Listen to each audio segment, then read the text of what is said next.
Hello friends, कैसे हैं आप सब लोग।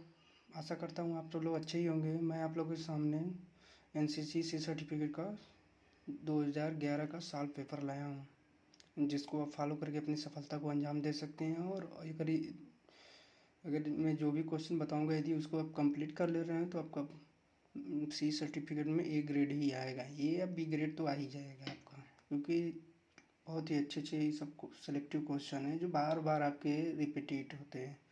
आपके एग्ज़ाम हॉल में आपको देखिएगा यही सब क्वेश्चन देखने को मिलेगा यदि आप बढ़िया से तैयार कर ले रहे हैं तो।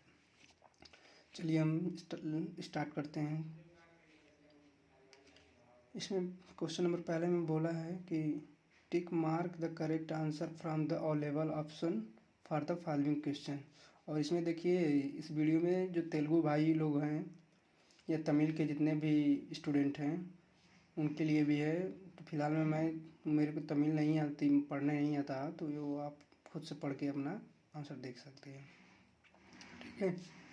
इसमें पूछा है कि पहला क्वेश्चन नंबर है कि इन विश्राम the distance between the bath feet in inches is. पूछ रहा है कि विश्राम के पोजीशन में एड़ियों के दोनों पैरों के बीच में कितनी दूरी होती है। तो 12 इंच का दूरी होती है। कितने होता है? 12। How many paces are taken by front and rear rank in खुली लाइन चल। पूछ रहा है कि खुली लाइन चल में कितने ऐसे पेसेस होते हैं फ्रंट और रियर रैंक में। तो वो 1.5 होते हैं। कितने होते हैं? 1.5 होते हैं। इसमें देखिए, इसमें जो है कि 12 होंगे, इसमें जो है कि 1.5 होंगे। तो हम बात करेंगे क्वेश्चन नंबर तीसरा की। इन बगल शस्त्र the right palm is kept on which part. पूछ रहा है कि जो बगल शस्त्र में हम राइट पाल्म में हम कौन से पार्ट को पकड़ते हैं। तो पिस्टल ग्रिप को पकड़ते हैं। ठीक, पिस्टल ग्रिप को पकड़ते हैं। पूछ रहा है कि which salute is authorise to the governor of state within is jurisdiction. पूछ रहा है कि जो हम गवर्नर ऑफ जो भारत के गवर्नर जो हर स्टेट के जो गवर्नर होते हैं उनके लिए कौन सा सैल्यूट लागू होता है। तो हम इसमें नेशनल सैल्यूट लागू होता है, राष्ट्रीय सैल्यूट जिसको बोलते हैं। और आप एक एनसीसी कैडेट हैं तो आप लोग दिए हुए होंगे। और इसमें कितने टोटल कैडेट होते हैं? तो 50 कैडेट होते हैं। इसमें 50 कैडेट जो है गवर्नर को गार्ड ऑफ ऑनर देते हैं, ये भी याद रखिएगा आप लोग। पांचवा क्वेश्चन नंबर है while giving guard of honour to the prime minister authorise rank and file. पूछ रहे हैं कि जो प्राइम मिनिस्टर के लिए कितने कैडर जो गार्ड ऑफ ऑनर देते हैं। तो ये टोटल आपका 120 स्टूडेंट और एक कैडर गार्ड ऑफ ऑनर देते हैं। और क्वेश्चन नंबर आपका दूसरा है। ये आंसर मैंने इस यहाँ पे टाइप कर दिया है, आप लोग इस पर मैच करा सकते हैं। ठीक है, ये आंसर है। दूसरा क्वेश्चन नंबर है आप लोग का fill in the blank with appropriated answer. तो पहला पूछा है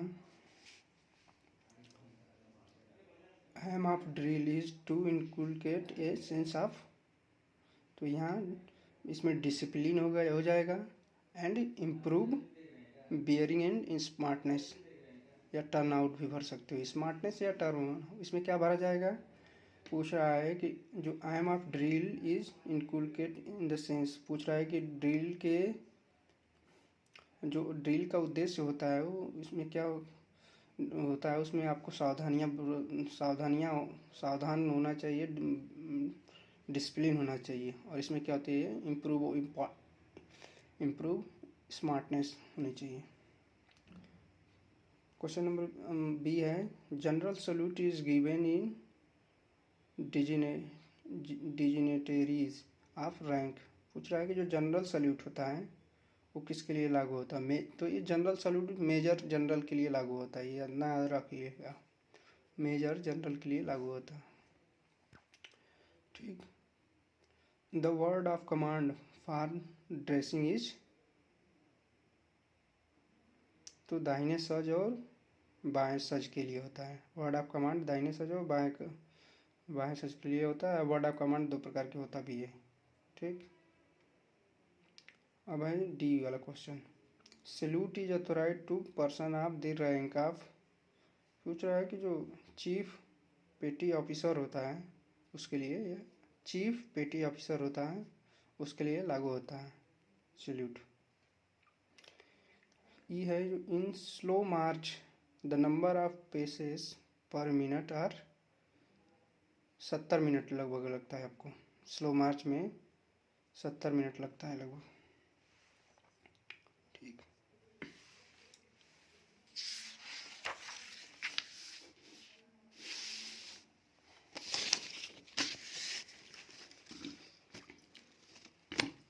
अब है पार्ट 2 वेपन ट्रेनिंग 8 मार्क का। तो इसमें क्वेश्चन नंबर तीसरा को हम पढ़ेंगे, fill in the blank with appropriated answer. तो इसमें पहला है कि while adjusting the thumb spring toward which side does the range increase. तो इसमें पूछ रहा है कि जो मजल साइड होगा आंसर। ठीक है, जो while adjusting the thumb expression toward which side does the range increase. ठीक, मजल साइड पूछ रहा है कि जो हमारे थंब का जो स्प्रिंग होता है वो toward which side does the range in increase. तो वो मजल साइड ही होता है, जो देखे होंगे जिसमें से गोली निकलते ही हो उसके ठीक ऊपर मजल साइड होता है। ठीक, how many loops does the pull through of 20 rifle है। पूछ रहा है कि how many loops does pull through of 22 rifle.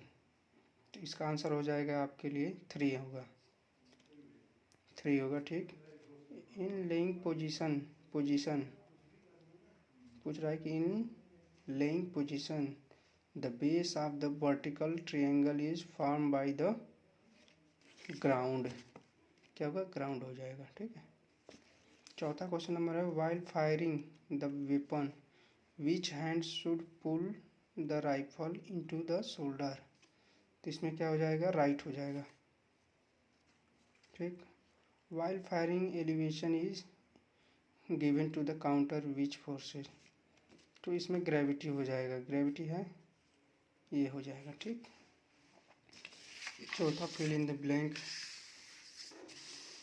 तो हम चौथा भी है कि fill in the blank with appropriate answer in English. तो देखिए इसमें the rifle will not fire, इसमें क्या भरा जाएगा, not fire if the bolt is not close completely. तो इसमें क्या भरा जाएगा, नॉट फायर भरा जाएगा, याद रहे। The number of pressure that you find while pressing the trigger. पूछ रहा है कि जब हम ट्रिगर पर प्रेशर डालते हैं तो इसमें 2 भरा जाएगा। ठीक, the rifle is said to be loaded when there is a round in the chamber. तो यहाँ राउंड भरा जाएगा। ठीक, द डायमीटर ऑफ बुल मतलब centre of circle in the 4 feet target. इसमें 1 फीट कितने 1 फीट पर टारगेट ले सकते हैं। ठीक, the full form of MPI mean point of impact होगा। ठीक है, क्वेश्चन नंबर 5वां है, right the name of any 3 stores required for cleaning of rifle. तो इसमें पहला है फ्लेनेटी या चिंदी बोलते हैं उसको, और दूसरा है इसमें pull through, cleaning oil, rags, chamber stick. ठीक, ठीक है दोस्तों, तो आप यदि मेरे चैनल पर नए हैं तो प्लीज़ मेरे चैनल को सब्सक्राइब करें, लाइक करें, शेयर करें और सभी NCC के कैडेटों को बताएं कि बहुत ही अच्छा क्वेश्चन पेपर लाया हूँ आप लोगों के लिए। यदि आप इसको तैयार कर लेते हैं तो आपका एनसीसी सर्टिफिकेट में ये ग्रेड पक्का बनेगा और कहीं आपको वीडियो देखने की ज़रूरत नहीं है।